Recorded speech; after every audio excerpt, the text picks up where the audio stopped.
Et vous verrez que nos langues indo-européennes sont toutes reliées les unes aux autres, comme si elles avaient toutes été créées par les mêmes anciens dans le même optique. Laissons maintenant la magie opérer. Nous étions partis de Boré, qui nous a menés à Bor, le Père des Dieux. Bor, c'est très près de Ber. Ber qui veut dire ours en anglais, qui se dit également bear en allemand.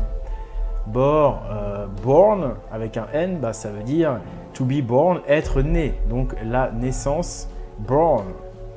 Maintenant, toujours avec la racine bor, bar en allemand, B-A-C-H, c'est la source, ça signifie source. Bär en allemand, ça veut donc dire ours également, et on sait que l'ours indique, par les constellations de la petite et de la grande ours, indique les latitudes polaires et indique ainsi le lieu géographique sur la Terre. Les étoiles permettent effectivement d'indiquer des latitudes sur notre planète. On parle bien de la zone polaire avec ces constellations de la grande et de la petite ours. Donc bär, ça veut dire ours en français, qui est très proche du mot source. Donc l'ours, c'est la source. On continue. Comment dit-on ours en grec? Arctos. Arctos, c'est l'ours en grec. Et Arctos a donné le mot arctique, qui lui veut bien sûr désigner le continent arctique, ou l'océan, qui veut dire également, en anglais c'est également arctique que ça se dit. Maintenant, comment dit-on ours en suédois? Björn. Björn, c'est très proche de born, encore une fois, la naissance. Maintenant, partons de Björn et mettons Njord à la place. Björn, Njord, oui, on valide. L'ancien dieu nordique, l'équivalent de Poséidon, et qui a donc répandu le déluge et a anéanti une civilisation. Tiens.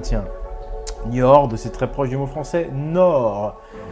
Nord, le Nord, qui est très proche également de porc, le sanglier, je dirais plutôt en l'occurrence, mais bon. Et puis d'abord, c'est le commencement, d'abord. D'abord, le port du Nord. D'accord. Bref, comment dit-on sanglier en anglais?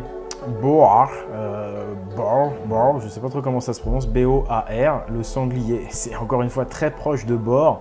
Et que dire du mot allemand Eber, qui est très proche de bear, qui veut dire ours. L'ours et le sanglier sont vraiment intimes dans ces langues anglo-saxonnes. Maintenant, on va passer à la partie hindoue. Comment dit-on sanglier en sanskrit?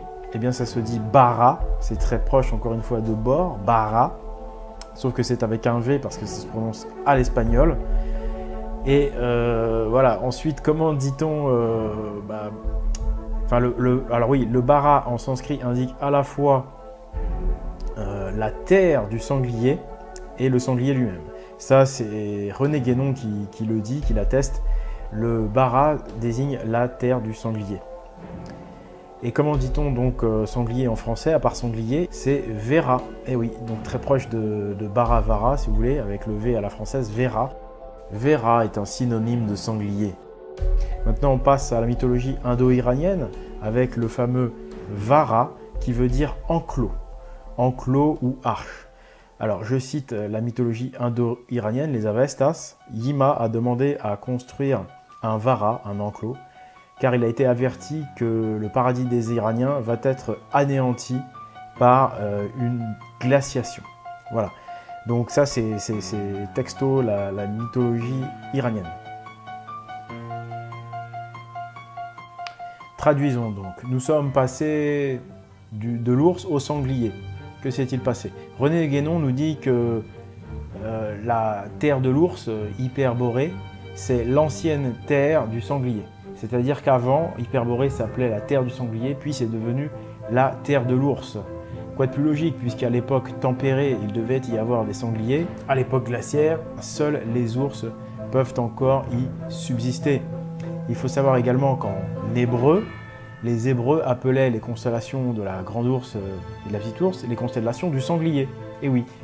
Donc dans l'ancien temps, ces constellations, c'est les constellations du sanglier qui sont devenues la grande et la petite ours. Contrairement au sanglier qui ne peut survivre en zone polaire, l'ours est l'animal souverain dans les zones glaciaires, l'équivalent du lion de la savane. Et si l'ours désignait tout simplement les survivants hyperboréens à la glaciation qui, je le rappelle, a surgi d'une façon brutale. Dans la mythologie nordique, on parle des berserkers, c'est-à-dire ces hommes ours au pouvoir surnaturel. L'ours est présent partout dans la mythologie.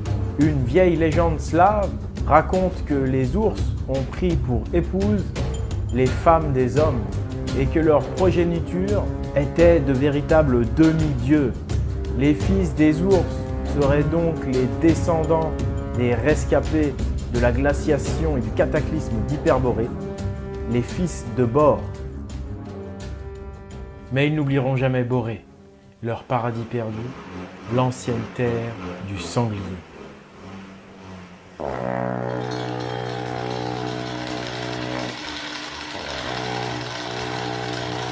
Les fils de Bor.